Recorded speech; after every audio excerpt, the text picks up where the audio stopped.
안녕하세요. 2026년 1월 5일 월요일입니다.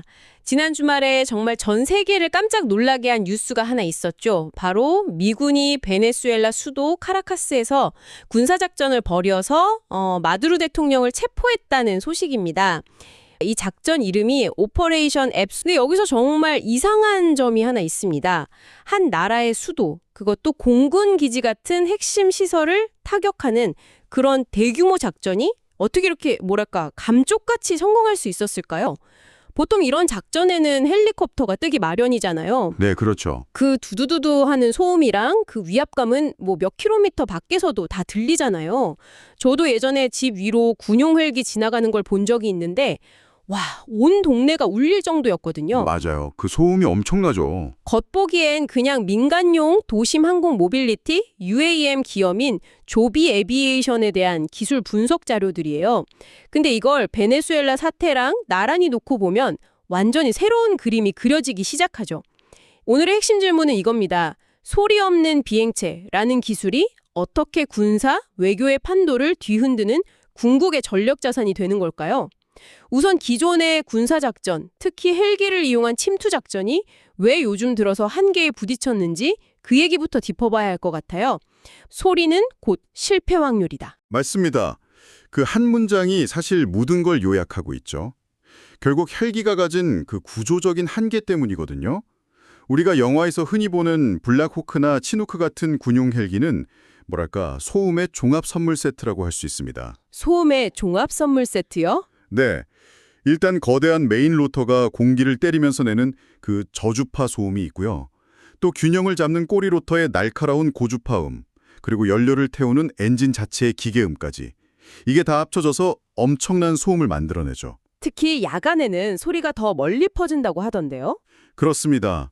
소리가 지표면에 반사되면서 더 크게 증폭되는 효과가 있거든요. 이게 작전에 미치는 영향은 단순히 들킨다는 것, 그 이상입니다. 결정적으로 세 가지 리스크를 만들어내는데요. 첫 번째는 당연히 기습성의 상실입니다. 적에게 대응할 시간을 주는 셈이니까 가장 기본적인 작전 목표부터 흔들리는 거죠. 그건 영화 블랙호크다운만 봐도 바로 알 수 있죠. 소말리아에서 작전 초기에 그 기습 효과를 잃어버리면서 얼마나 큰 공경에 처했는지 잘 보여주니까요. 네, 맞습니다. 바로 그거죠. 그게 첫 번째군요. 그럼 두 번째는 뭔가요? 두 번째는 바로 민간인의 반응입니다. 민간인이요? 네. 20, 30년 전과는 세상이 완전히 달라졌죠. 지금은 누구나 주머니에 방송국 수준의 카메라, 그러니까 스마트폰을 가지고 다니잖아요. 헬기 소리를 듣고 창밖을 내다본 주민이 영상을 찍어서 SNS에 올리는 순간 작전은 시작된 지 몇 분 안에 전 세계로 생중계되는 거나 마찬가지입니다. 작전이 성공하든 실패하든 그 과정 자체가 실시간으로 노출된다는 거군요. 바로 그 점이 세 번째, 가장 치명적인 정치, 외교적 리스크로 이어집니다. 그 영상들이 퍼져나가면서 순식간에 침공 혹은 주권 침해, 민간인 지역 공습 같은 프레임이 씌워지게 돼요. 그렇겠네요. 그러면 국제사회의 비난 여론이 들끓기 시작하죠. 설령 작전 목표를 100% 달성했다고 해도 외교적으로는 완벽한 실패작이 될 수 있다는 겁니다. 와. 결국 현대전에서 소음은 기술의 문제가 아니라 전략과 외교의 핵심 변수가 되어버린 거죠. 그렇다면 조비의 기체는 이 소음 문제를 대체 어떻게 해결했다는 걸까요? S4 플랫폼의 구조적인 완성도 그리고 8년간 쌓아온 비행 데이터가 핵심이라고 강조하고 있네요. 여기서부터 정말 흥미로운 지점이 시작됩니다. 조비의 저소음 기술은요, 억지로 소음을 줄인 게 아니에요. 줄인 게 아니라고요? 네, 애초에 소음이 발생하기 어려운 구조를 택했다는 데 핵심이 있습니다. 바로 분산 전기 추진, DEP라는 방식 덕분인데요. 분산 전기 추진. 말이 좀 어려운데요.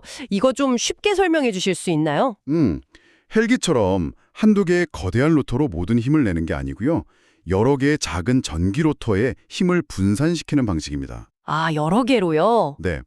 이렇게 하면 소음 자체가 한 곳에 집중되지 않고 공간적으로 흩어지게 되죠. 무엇보다 사람 귀에 가장 거슬리는 헬기 특유의 그 웅웅거리는 저주파 공진음이 근본적으로 사라집니다. 잠깐만요. 여러 개의 작은 로터라고 하셨는데 직관적으로는 프로펠러가 많아지면 더 시끄러울 것 같거든요. 마치 벌떼 소리처럼요. 아주 좋은 질문입니다. 실제로 많은 사람들이 그렇게 생각하죠. 8년 이상, 5만 마일 이상의 실제 비행 데이터가 그 편견을 깨는 증거가 됩니다. 공기역학적으로나 소음 측면에서 가장 불안정한 그 전환 구간 있잖아요. 네네, 가장 시끄러울 것 같은 구간이요. 맞습니다. 그 구간을 수천 번 이상 실제로 날아보면서 최적의 로터 각도와 속도를 찾아냈다는 의미입니다. 아하, 그러니까 그 5만 마일 데이터라는 게 우리 이론이 맞다는 걸 증명하는 실증적인 증거인 셈이군요. 정확합니다. 그냥 설계도만 가진 경쟁사들하고는 차원이 다른 신뢰들을 보여주는 거고요. 그렇죠. 정부나 군 입장에서는 조용할 것이다 라는 추측이 아니라 어떤 고도와 속도에서 정확히 얼마나 조용한지 이미 알고 있다는 확신을 주는 데이터죠. 심지어 파워트레인에, 그러니까 동력원도 3가지 종류로 모두 비행을 마쳤다고 하는데요.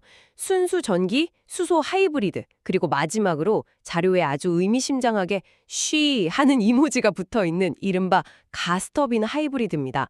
이건 각각 어떤 용도로 나뉜다고 봐야 할까요? 먼저 순수 전기는 가장 조용해야 하는 임무에 투입되겠죠. 연소음이나 기계 진동이 아예 없으니까요.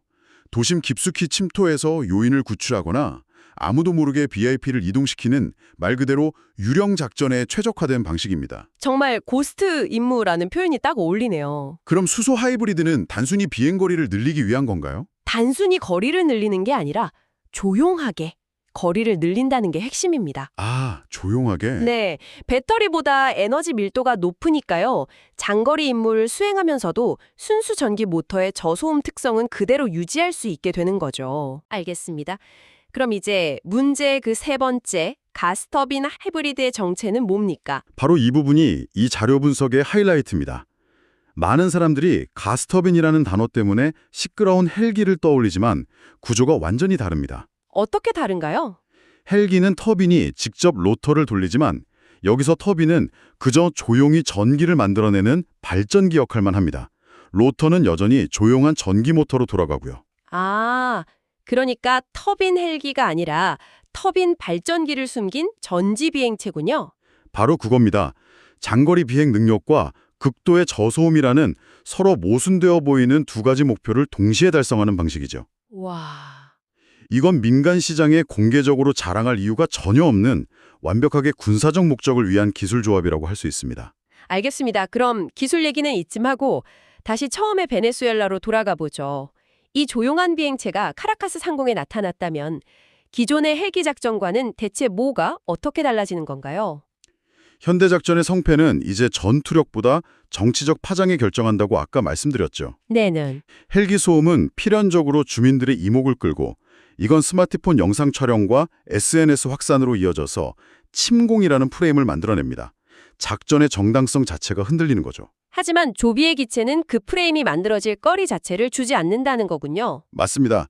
주민이 애초에 인지조차 못하면 촬영된 영상 자체가 존재하지 않습니다. 증거가 없는 거네요. 그렇죠.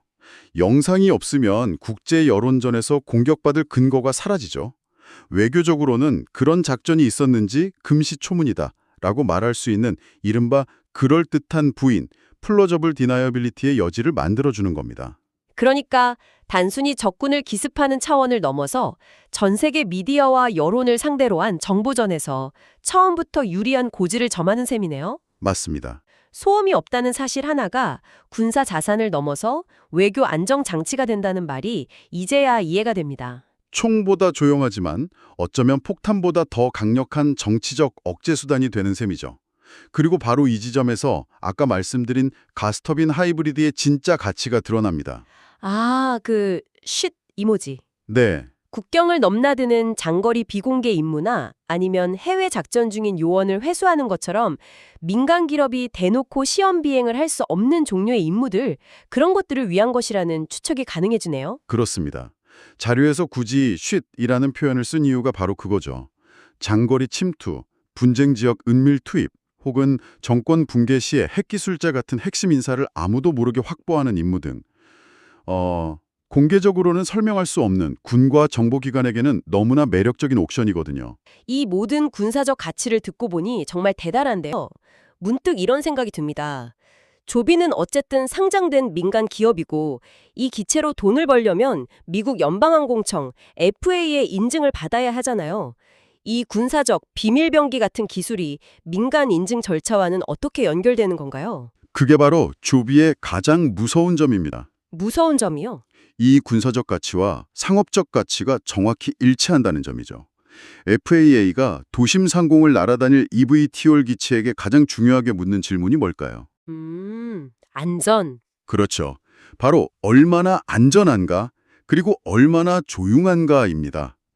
특히 도심에서 반복적으로 운항하려면 주민들의 소음 민원 임계치를 넘지 않는 것이 사업의 성패를 좌우합니다.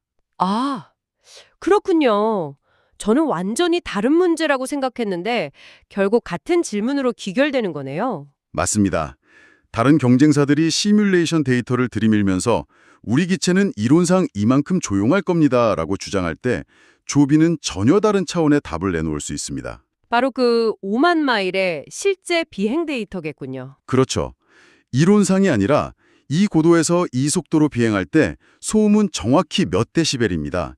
로터가 1000시간 마모개였을 때 소음 변화는 이렇습니다.